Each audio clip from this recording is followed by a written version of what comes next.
This is the Wheatstone Broadcasting Corporation. Scott Fybush here at the Wheatstone booth with Dave Supplee, who's the Regional Director of Engineering for Cumulus Media, based in Central Pennsylvania. Hi, Dave. Hi, Scott. Welcome to the broadcast. You are based in Central Pennsylvania, but you get around a lot. I do.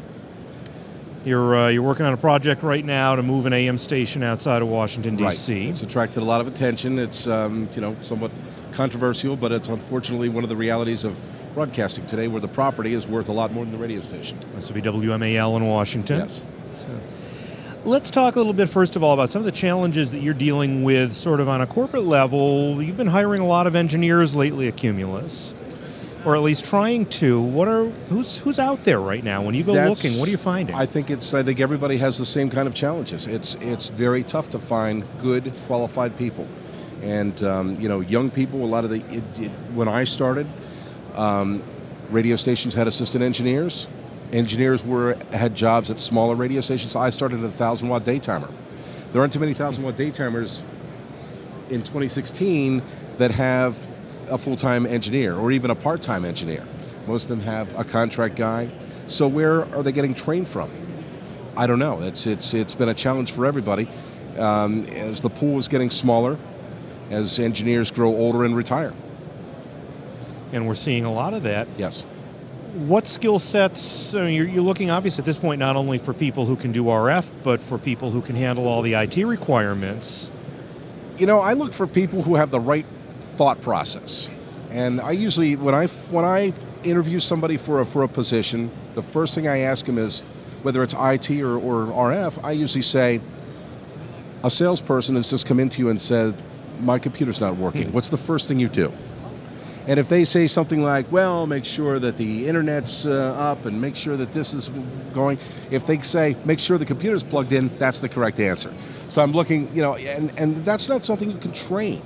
People have to have that, they have to be wired that way for a simple thought process and looking at the simplest solution to a problem before delving into the most complicated.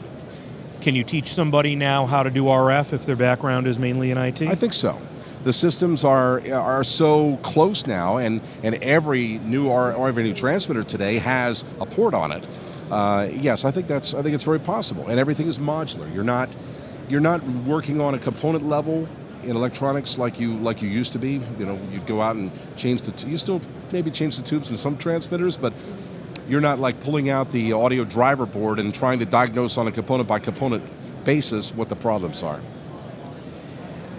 What about back at the station? Let's talk a little bit about architecture. We've been talking a lot here about audio over IP. Mm-hmm. What are some of the challenges that you're dealing with? I know within the company you've had a bunch of studio moves lately, Chicago, right. Los Angeles coming up, and a few others. What are some of the things that you guys are looking at as you work out some of these plans for building new facilities? Well, we have a certain amount of institutional knowledge in our company with some of these systems, so we do have some skilled guys, but in a lot of cases it's a comfort level in the markets of their engineers being comfortable with that new technology, because they're not. In a lot of cases they're analog facilities or some digital facilities, but not an IP-based facility. So it's really been a comfort level thing.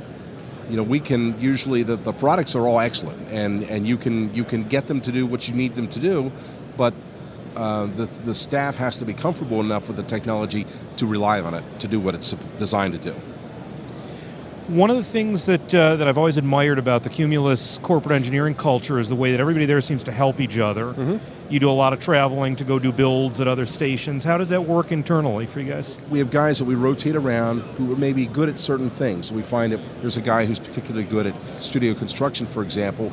We'll try to make sure he's available to come out and help us. Now they have to have local backup. Mm-hmm. They have to have their management local guys have to agree that it's okay for them to go out of town, and we fly them in and put them to work. But we have guys that we know who are good at certain things, so we try to utilize those skills. Absolutely. Take advantage of what you have internally. Absolutely. All right. Thank you so much, Dave Supplee. All right. You're welcome. Thanks.